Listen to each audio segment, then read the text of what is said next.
Hey, hey, hey. Hey, everybody. It is Samara Michelle Days. I hope all is well this morning. Hope you guys are doing good. Today is a absolutely amazing day for our 5-day challenge. Today is day 3, and I'm going to help you get incorporated. I am actually going to post really quick so people know that I am live and teaching incorporation right now.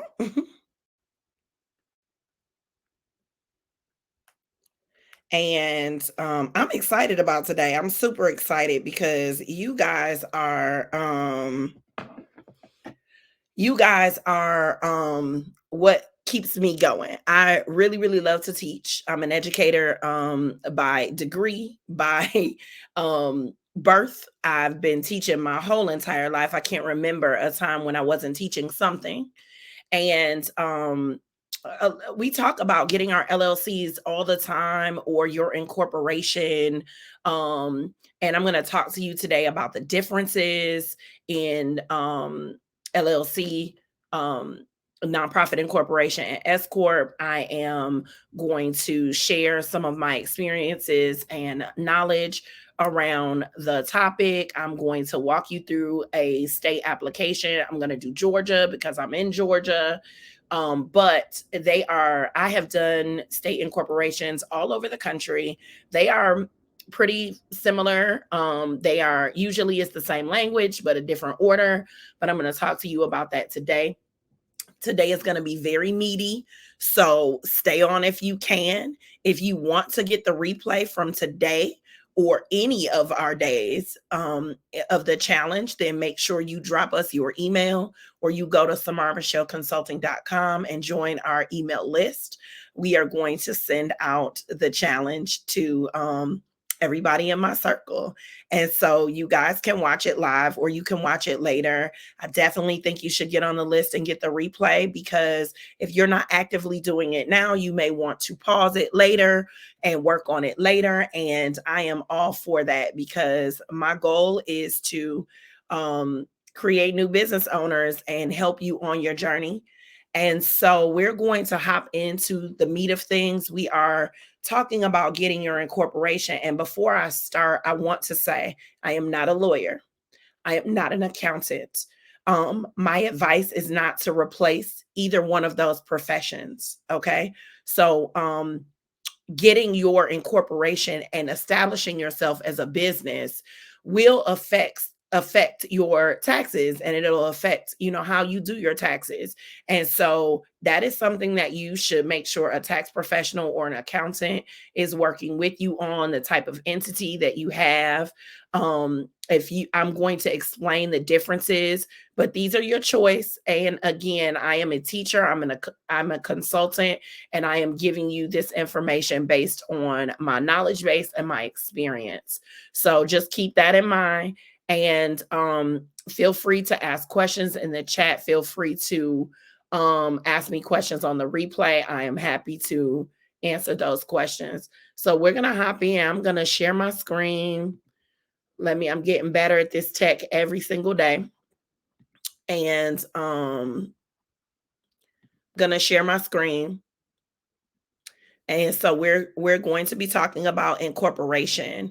And so I refer to it as state incorporation. When people say get your LLC, sometimes they are not even talking about your LLC. And so I'm going to talk to you really quickly about the differences, and then I'm going to talk to you about applying for your LLC. So first of all, to be incorporated, that means that you are establishing a business, a legal business. You are registering that with the state that you are going to do business. So here's a couple of things you need to know. If you are an online business, you are going to establish the business where your home office is located. So wherever your home office is located, that's where the business is going to be. If you are a brick and mortar business or you are providing services that are in person, you typically have to get registered with that state, and you might be registered in a couple of different states with the same business. So that is that's just what happens. Usually, if you want to get any contracts or funding or anything with a state, you have to be registered with that state. So that is something that you want to think about. So, first, I'm going to talk about an LLC. So, a LLC is something that you normally get as a sole proprietor, or I call it a solopreneur. That is somebody that is you are the business, right? A dance teacher, an artist, a photographer, if you do hair, if you're a stylist, or a clothes stylist, or a hairstylist, or nail tech, if you are a caterer, many of those businesses end up with having an LLC. It means that you are a sole proprietor and you are getting your LLC. Now, you can be an LLC and it's more than one person, depending on the state. And so, what an LLC does is it legalizes you as a business, right? So you can conduct business and do business as a dance teacher without having an LLC. If you get a 1099, that is business income that goes on your taxes as such. Again, I am not a tax professional, so you have to talk to them about how that works and what's going on. But essentially, it goes on your taxes, on your personal taxes. The same thing happens when you have an LLC. So some people are like, why would I get an LLC? Well, one, you get liability protection. That is your business. It is separate from your business. I mean, it is separate from your personal. The second thing is that if you're trying to get any type of funding, if you are trying to get contracts or establish anything, many places where you even want to do work, or if you want to rent space, they are looking for you to be an established business. So that's why you want to get your LLC. You also get those tax deductions, and it's easy. You can get tax deductions without an LLC, let me be clear, but it is a lot easier when you have the LLC to prove everything. You also can establish a business bank account. So that's a difference, and you can keep your money separate, which is what you should be doing. But that's a whole nother topic for a whole nother day. Then you have a nonprofit incorporation. If you're going to be a nonprofit, then you have to have a separate incorporation. It is not an LLC. You should not get an LLC if you're trying to be a nonprofit. You should get a nonprofit incorporation. Most states have a nonprofit designation as an incorporation. And then there's an S Corp. There are others, but I'm not going to talk about those. There are partnerships. There are C Corps and all of that. I'm not going to talk about those. I am going to talk about an S Corp.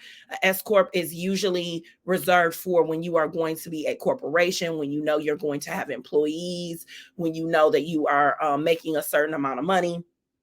And LLCs can have employees, but once you get to a certain level and you have lots of staff and you have a certain amount of money, you want to become an S corp. And if you know that you're raking in, I would say at a guess $50,000 or more in revenue, you need to talk to your tax professional and see if an S corp is better for you.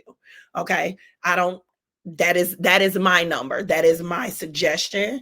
And you see whether it's better for you tax wise to be an S corp or LLC, and even for to establish your practices. Okay, but this right here, this training is going to teach you how to apply for that at the state level. So the first thing we're going to talk about is what you are going to do to find where to file, because sometimes it's complicated, and a lot of times my clients stop this process just at this step because they don't know where to incorporate.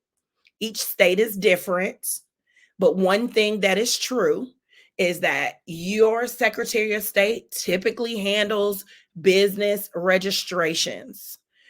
You go to a Secretary of State in your state, Georgia Secretary of State, New York Secretary of State, Michigan Secretary of State, they are going to have some tab that says starting a business, registering a business, creating a business, and you're going to go there. Okay. So remember, you're going to go to your Secretary of State's website. If I was going to Google, I would Google my Secretary of State's website.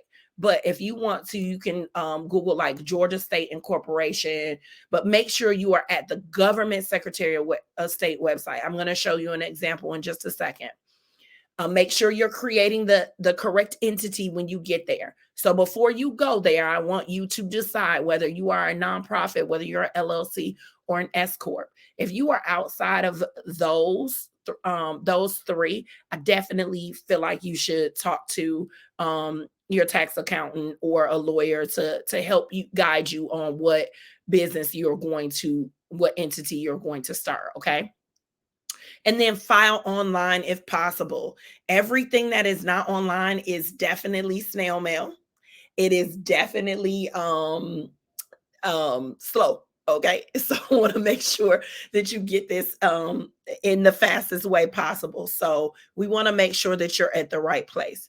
So here is a little information. So here you are. If I Google, this is me literally Googling Secretary of State, Georgia Incorporation. Okay. The first three things that come up are not things I'm going to click on. You see, it says register a Georgia business, Georgia Secretary of State LLC, right? It says that. But if you look at the website, this is newbusinessfiling.org, Georgia LLC. That is an ad. That is someone that is going to help you get your LLC. And I don't think it's anything wrong with someone helping you get your LLC. I do it. It is a service that I do. It is a service that is all over the internet. I'm showing you today how to do it yourself. If you start going through the process and you still feel like you need help, you can contact me. And I can help you through that process. But I just want to be clear that if you click on those are the paid sites. So you're going to be looking at something that is you are paying them to do the service for you. Okay. And then if I go down, Georgia, I see Georgia Corporations Division. You see, I have that highlighted for you guys. You can see that is the government website. It says .gov. It says SOS. That stands for Secretary of State. Underneath it is Georgia.gov. If you click there, it's going to lead you back to the same Secretary of State website. So sometimes it's a couple of government sites because they have a couple of ways for you to get to the correct page.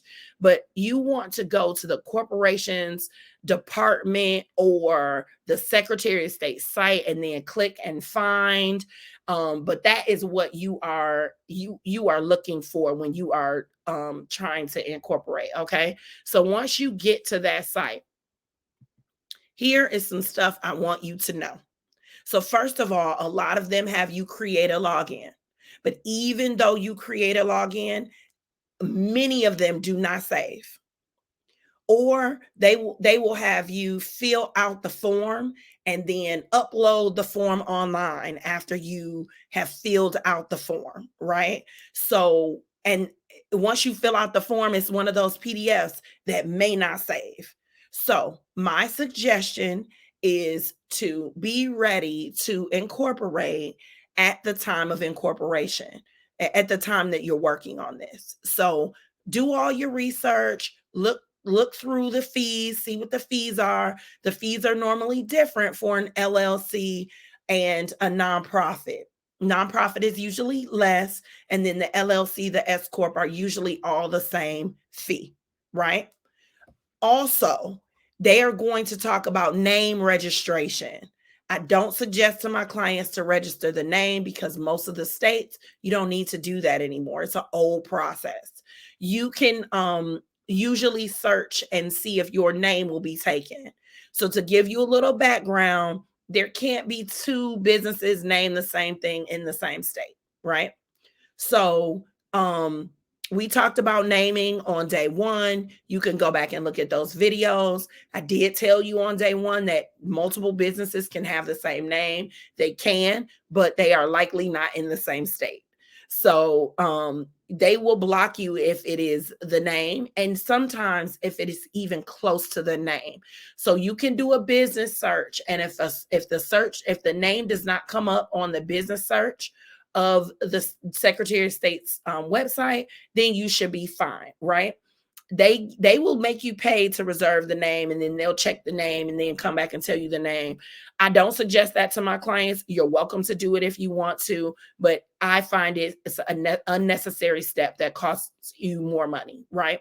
So here's some incorporation terms you want to know, because you are going to fill out this application and these things are on the application. And normally these terms are the ones that people are like, I don't know what that means. So I'm going to tell you now. So a registered agent.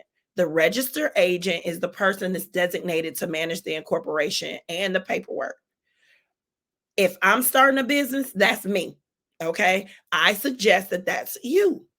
Many people, when they're starting a business, they're like, oh, my husband is going to manage it, or my wife is going to manage it, or whoever's going to manage it. Whoever's going to be getting the mail, whoever's going to be looking at the stuff needs to be the registered agent. If it is your company with someone else, then you guys can choose who the best person is, the registered agent. However, if it is just your company, I definitely suggest that you are the registered agent. For me and for my clients, I always suggest that you are the person that gets all of the things that are related to the business, the ownership, and the structure, and that you can then farm them out to someone else. But I suggest that this is you. Again, you guys can do whatever you want to do, but I want to make sure that you know what my suggestion is, since you are learning from me.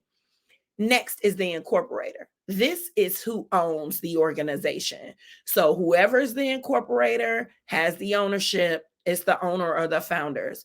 If there are three of you guys, then three people should be listed on the incorporation. Whoever's on the incorporation documents is the person that owns the company. So make sure that you put whoever's on, whoever has ownership on the incorporation. Okay. Then entity. What business type do you have? If it's a sole proprietor or LLC, I put sole proprietor / LLC on there because some of the states don't necessarily say LLC, or they'll say both, and this will confuse people. So I want to make sure that you know. LLC stands for Limited Liability Corporation. Sometimes it does not say LLC. Sometimes it says Limited Liability Corporation. Want to make sure that you understand that's what you're filing for. The next thing is a nonprofit corporation. If you're going to be a nonprofit, if you're planning on getting a 501c3, you want to get incorporated as a nonprofit. Now, nonprofits have a different kind of caveat. They have certain clauses that have to be included. I definitely think that you should work on this with a professional if you don't already know what those clauses is and what you need to have established for your nonprofit.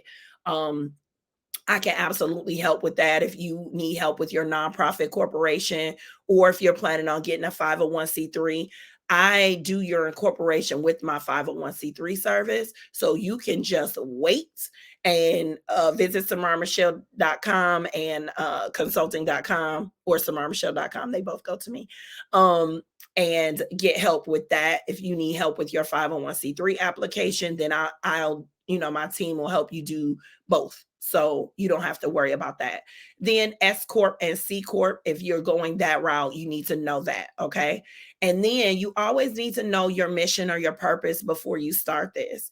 It's important to know that because there is going to be some states have a place for you to put the purpose of the business. It should be short. It's not normally long enough to be a full mission statement, but they do want to know what you are doing to do business. And then the next thing is the NACI code. And the NACI code is your business category. Now, the NACI code is used for statistics. This is also why you need to know what type of business you're going into. Because if you're going into logistics, it's one code. If you're going into hair, there's another code. If you're going to be a caterer, there's another code.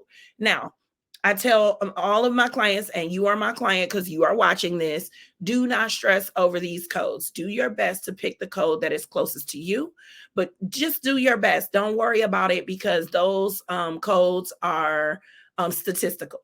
That's why they were created. And that is so the state of Georgia or the state of Michigan or the state of California can say, we have 500,000 hairstyling businesses. We have this many barbershops. They want to have a general idea of what is in their pool of businesses for multiple reasons, for small business funding, for like we just went through this with the shutdown and everything. They needed to know kind of what businesses were there and who needed help, right? So that is what you need to know. Now, all of that information is on the incorporation. So I'm gonna go through a state of Georgia incorporation. I'm gonna go through quickly because I don't want to be before you long.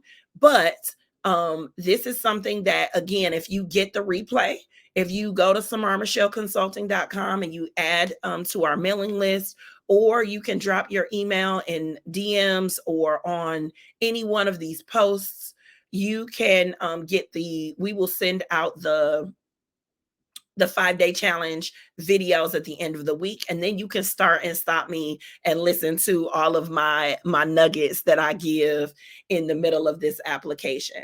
So first and foremost, you're going to create a username. You're going to create a username for your account. State of Georgia has you create a username, but they don't the application doesn't say it, so don't be fooled. Okay. So create that username. You're going to put in your username, ID, password, follow all that stuff. Make sure you have a secret question. Then they are going to tell you that you successfully created an account and to log in.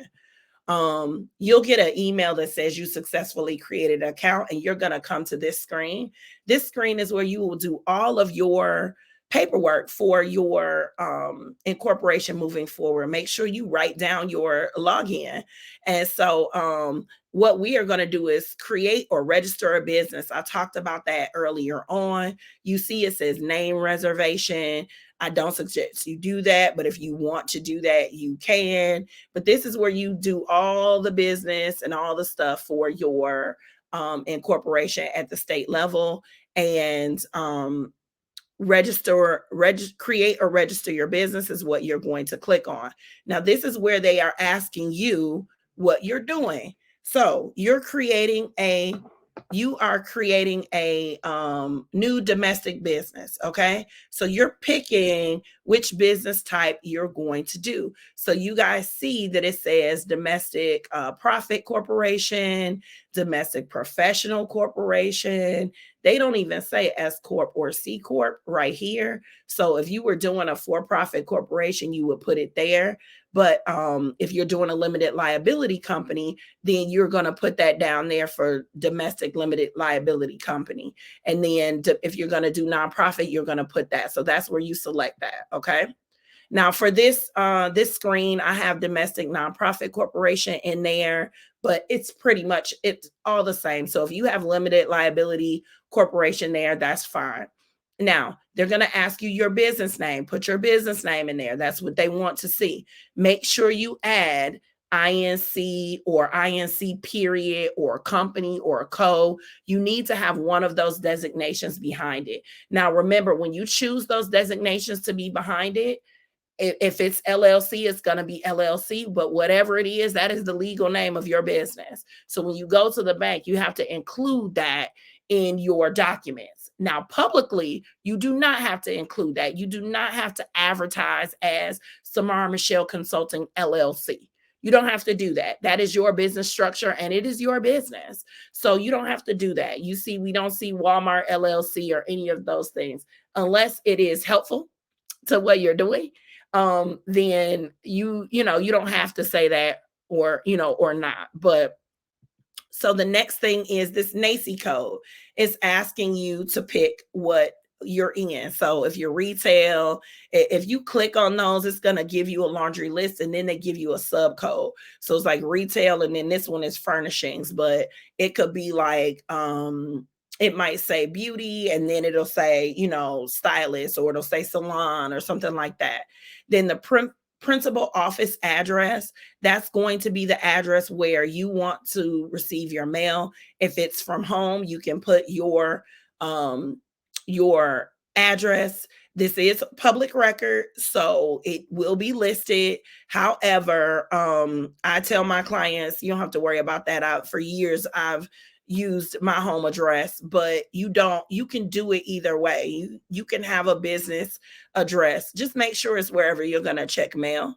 And just kind of go from there. That's your principal office address, okay? And then the next thing is your email address. This is going to be the email that you check.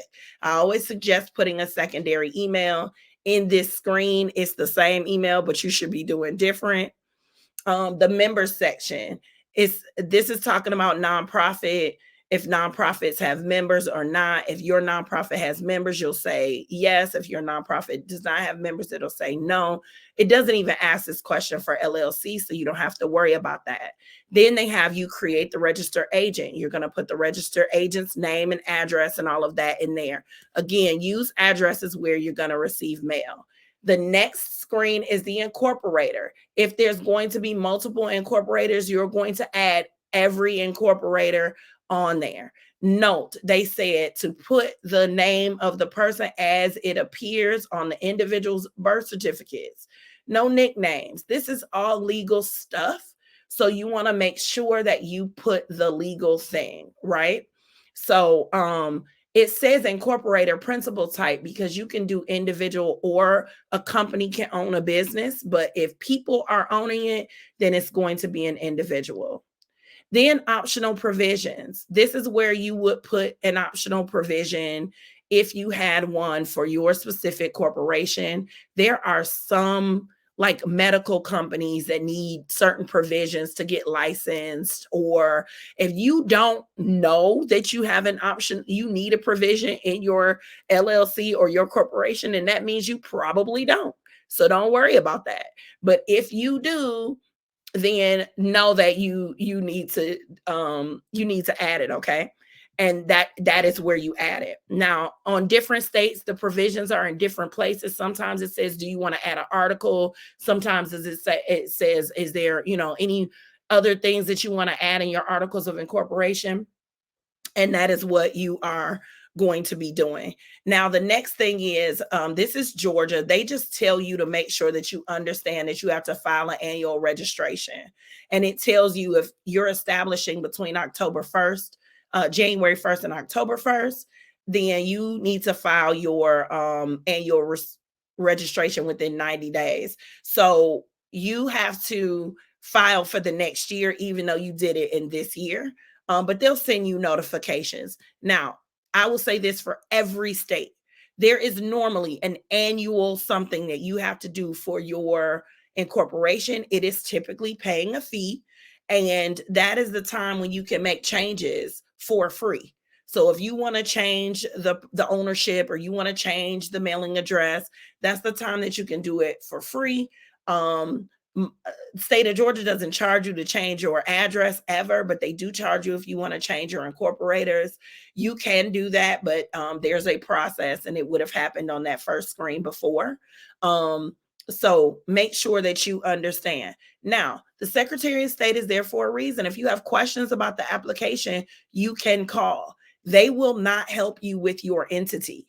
They will not help you establish your entity or any of that, but they will help you with questions like, when do you file your annual registration, or where do I find it on the website, and things like that. But they won't help you with which business to choose, because that is really up to you. And that is the reason why I won't tell you either. You have to tell the person that's doing it what you're trying to do, which means you have to do a little research. And if you ever need help with that, Samara Michelle Consulting can absolutely help you with that and guide you through those questions. And then you want to put the effective date. Normally, the effective date is the day that you're doing it. It usually can't be before that day. And I mean, sometimes you might want to put it after, but I wouldn't. I would just put it the day that I'm doing it. And then you have to sign it. You normally have to sign it with the person, with one of the incorporators. So the name must match. Make sure the name matches. And that is the bulk of it. Okay. So I'm going to really quickly, because I have a second, This is Michigan's articles of incorporation, and I'm just going to show you a difference. So if you see under Michigan, they ask you what type of organization you're doing from the beginning, and you would click where you're, if you're going to do a limited liability company, if you're going to do a nonprofit, it's on there. And so that's a difference. And then in Michigan, they have one of those where you fill everything out and you save it and then you upload it. So this is an example of that. I just wanted to show you. They have the different articles and they ask you the different questions. They have the purpose and all of those kinds of things. And if it's a stock or non-stock basis, and you see it has registered agent, same thing. It has incorporator, same thing. So and then additional articles, same thing, different format, different location. Okay. So I just wanted to just kind of show you that. I hope this was helpful. I know that I moved very, very quickly. But make sure you get that replay and make sure you look at it and see. And you can go to samarmichelleconsulting.com. If you are establishing your business today and you know that you need help either establishing the business, or if you need help with any pieces of the business, if you have tons of questions, go ahead and fill out the application to work with me. We will point you in the right direction. You can always email us at hello@samarmichelleconsulting.com. Please share the challenge. Tomorrow, I'm going to be going on over establishing your online presence. You don't want to establish your online presence until you actually have incorporated, which is why we did it today. So if you guys go ahead and get your incorporation today, then you're ready to do the work that we're doing tomorrow. Or you can make sure that you tune in so you know what's next. But once you get your business name, we named it on Monday, but if we incorporate it today, then we can get all of our online stuff, our Instagram, our Facebook, our LinkedIn, and decide which ones are right for our business. And I'm going to teach you a almost free way to establish your online presence, which is your on your web page. And we will talk about that tomorrow. And then Friday, I'm going to talk to you guys about a lot of my secrets and tips and tricks to staying in business for so long and for doing this thing called entrepreneurship. And shout out to all the entrepreneurs. I didn't say it yesterday, but it was entrepreneurship day. And shout out to everybody. But say what's up in the chat if you were here. If you come in on the replay, make sure you say hello. Join the mailing list so you can get this. Again, I was talking fast. I know I was, but I try to keep my lives to 30 minutes, my training to 30 minutes, so you guys can go on with your day. And if you get the recording, you can always pause it and go at your pace and go step by step with the video. But again, if you need help or questions, we're always here. I thank you so much for tuning in. I thank you so much for being part of our circle. And tune in tomorrow for day 4. And I'll see you later.